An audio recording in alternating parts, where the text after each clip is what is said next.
So Daniel, you are director of CEDE Aruba. What is that and how is it addressing the needs of those out of work Arubans?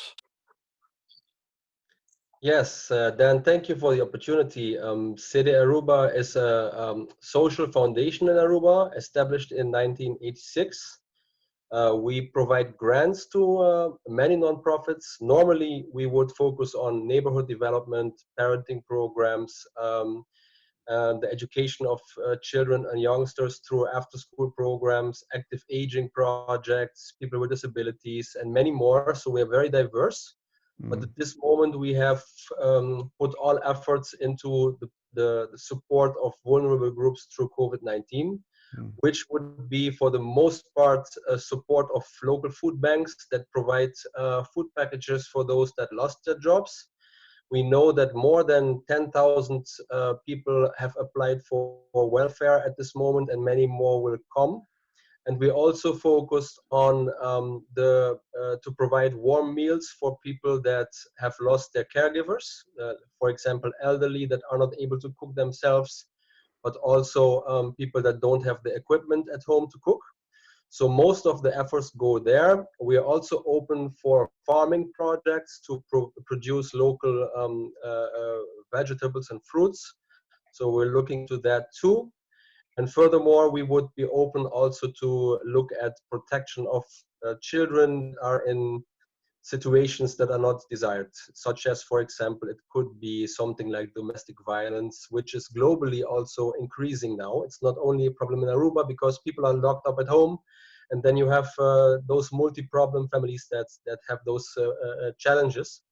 And this is a global phenomenon. So those kind of projects we would support. But like I said, the most efforts are going into food provision and provision of warm meals. And we have a big food bank in Aruba that is already getting so much more applications than normal. And we have started a Meals on Wheels program with the Red Cross. And those kind of projects, we support them financially and we monitor the use of the donations so that every dollar that is coming in will be used as effective as possible. I remember to buy food on Aruba was very expensive. Your island doesn't have a lot of farming, does it? Now, if I can start with that, maybe Bianca can pitch in. Sure. During the last years, we have seen more initiatives and also creative initiatives that use new concepts of farming to produce locally. And there was an increase during the last years, but now I think for the first time, it is that the biggest farming initiatives are talking to each other now in order to join forces. And this is very positive, since the need will be very high now. And yeah, people are very aware that they need to work together. So this is very positive for Aruba. That's excellent. Well, I bring that up because I would imagine the cost of food is a big component of your fundraising appeal. Yes, and I have to say that we are looking into the option to import ourselves at this moment. So not by only through local suppliers, but talk to the local suppliers to see if they would be able to lower the cost for import or even waive them. So there are some options that we can temporarily at least import ourselves. And ask the government also to waive the import taxes. So this is an option right now, and this will make us, yeah, will increase the possibility to use more of the donation for more products. Very good. So you've launched a big crowdsourced fundraising appeal called Happy to Give Back. And I'm wondering, Daniel, if you could tell um, our audience what that's about, and to speak to people like me who have visited Aruba as tourists, why it's important for us to give back. Yes, thank you for that opportunity. The Happy to Give Back campaign, we have thought a lot before we launched it on how we're going to do this. There are two things actually. We have received a lot of messages from people from the US that love Aruba and they would like to help Aruba in the situation.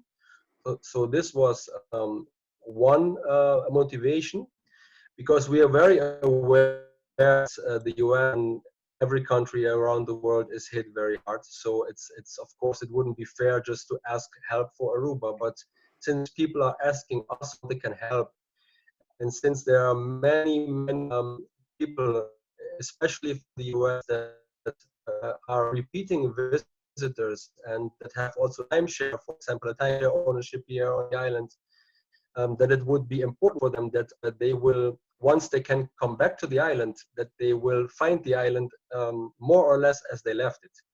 So there is a motivation among those people to help. And for us, we know also how critical people think about fundraising programs. So for us, it was very important to make very clear to what kind of support those donations will go. And we have made sure that all donations that we raise, bigger or small, will go right away into food support for those most in need, to avoid also that you have a situation where people start stealing and that you have increase in crime. You don't want to have that.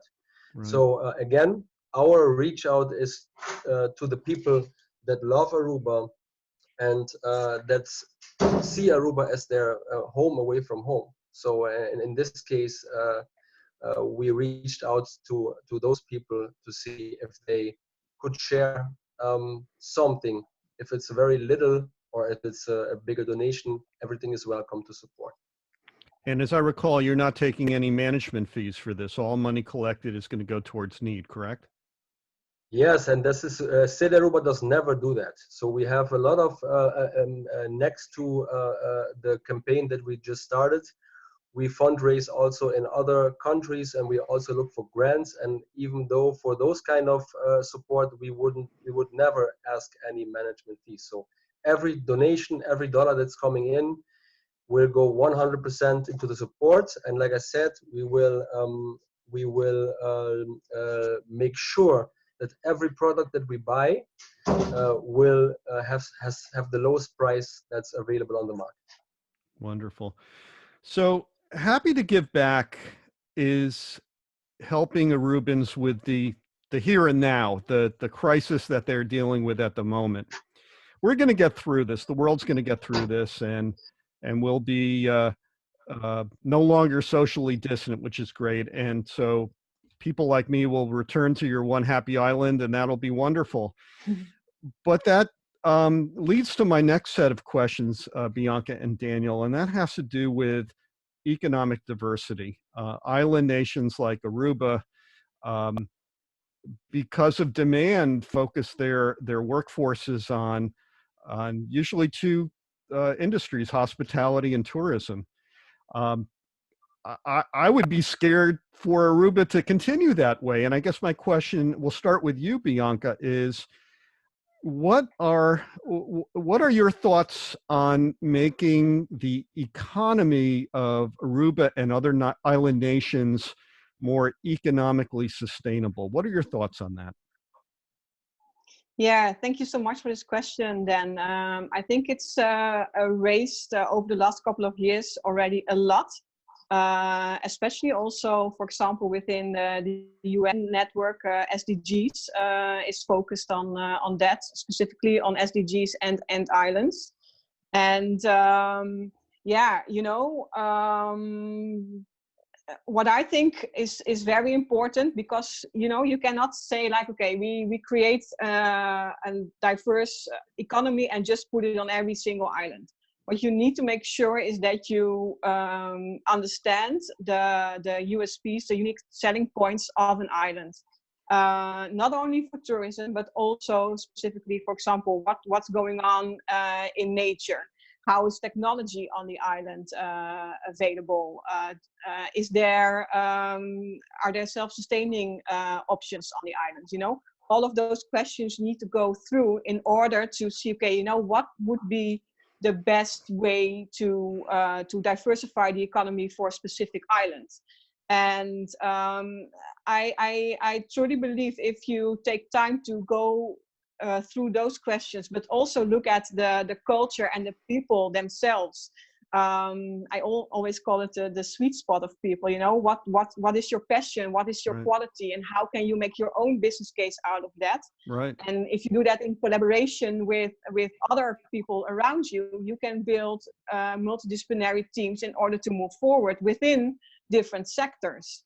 And it's of course a whole exercise to do, but especially in this time, you see the need to start doing this in order to make sure that you start actually from baseline in order to grow in a more sustainable way. And well, you know, for example, Kate Rothworth is talking about the donut economy, and I think she's saying a couple of very important things in that. For example, like, you know, let's not start, don't talk only about grow, but talk about a thriving economy. And Right. you know, I think that all those questions need to be raised per island in order to make sure that you can diversify eventually the economy. What I also do think is very important is that there are a couple of new ways for leadership to put in. First and foremost, stakeholder inclusion. You know, you cannot do this alone as an island. You need to have your stakeholders included in this. Second, emotion and intuition. Nowadays, you know, social media is doing so much to people. They just put everything on it, whatever they like. You know, even media is not always in how do you say it, fact-based, and so you know, you need to discuss that and with each other in order to make sure that people feel safe enough to eventually share their ideas and knowledge about certain topics. Also mission and purpose. You know, you can not do this with an island if you don't have a clear vision and an action plan, because then everybody will do their own thing. And yes, that will help diversify the economy, but I'm not sure if you would like it to happen like that. And of course, you know, technology and innovation, it's there. We have it at our fingertips right now. The fact that we can have this conversation with each other like this via Zoom, and being able to be in 3 different rooms and having this podcast, I think, you know, we can use that a lot more. So yeah, once the basic needs are met, because I think that is important. That's, I'm very grateful for all the work that CEDE Aruba is doing for Aruba in this, because that is what is necessary in order to be able to start thinking about diversification of your economy. And the slogan that we use for 360 is think big, start small, and move fast. So dare to dream big. What kind of opportunities are there worldwide to diversify your economy locally? Start small, just start doing it, and then you can grow very fast.